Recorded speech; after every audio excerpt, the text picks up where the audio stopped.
क्या चंद्रमा अपनी धुरी पर घूमता है? यदि हां, तो हमें उसका केवल एक ही हिस्सा क्यों दिखाई देता है?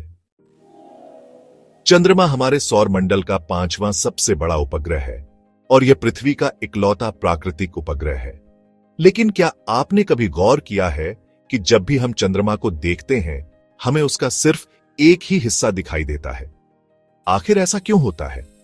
इसका कारण यह है कि चंद्रमा अपनी धुरी पर भी घूमता है और साथ ही पृथ्वी की परिक्रमा भी करता है।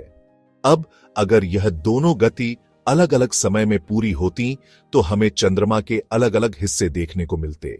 लेकिन संयोग से चंद्रमा को अपनी धुरी पर घूमने और पृथ्वी की एक परिक्रमा पूरी करने में एक ही समय यानी 27.3 दिन लगता है। इसी कारण चंद्रमा का एक ही हिस्सा हमेशा पृथ्वी की तरफ रहता है और दूसरा हिस्सा हम कभी देख ही नहीं पाते, जिसे टाइडल लॉकिंग कहा जाता है। इसके पीछे मुख्य कारण गुरुत्वाकर्षण बल है। पृथ्वी चंद्रमा को अपनी ओर खींचती है, जिससे उसका परिक्रमण और घूर्णन सिंक हो गया है। यही कारण है कि चंद्रमा का एक हिस्सा हमेशा पृथ्वी की तरफ और दूसरा हिस्सा हमेशा पृथ्वी से दूर रहता है। आप ये भी कह सकते हैं कि चांद का एक साल और एक दिन बिल्कुल बराबर है। यह लगभग पृथ्वी के 27.322 दिनों के बराबर है। इसी को हम चंद्रमास कहते हैं। सुविधा के लिए हम इसे राउंड ऑफ करके 30 दिन मान लेते हैं, जिसे मलमास, खरमास, पुरुषोत्तम मास या अधिमास, अधिक मास कहा जाता है। आइए जानते हैं चंद्रमा से जुड़ी कुछ रोचक बातें।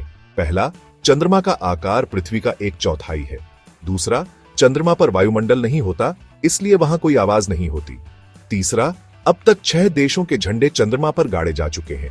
चौथा, इसका गुरुत्वाकर्षण बल पृथ्वी से 6 गुना कम है। पांचवा, चंद्रमा का अपना कोई प्रकाश नहीं होता, यह सूर्य की रोशनी को परावर्तित करता है। छठा, इसका प्रकाश पृथ्वी तक 1.3 सेकंड में पहुंचता है। सातवां, हर साल यह पृथ्वी से 4 सेंटीमीटर दूर जा रहा है। और आखिरी, यदि चंद्रमा नहीं होता तो दिन केवल 20 घंटे के होते। तो अगली बार जब आप चंद्रमा को देखें तो याद रखें कि वह घूमता भी है और परिक्रमा भी करता है, लेकिन एक खास गुरुत्वाकर्षण प्रभाव के कारण हम हमेशा उसका सिर्फ एक ही हिस्सा देख पाते हैं। क्या यह वाकई चमत्कारिक नहीं है?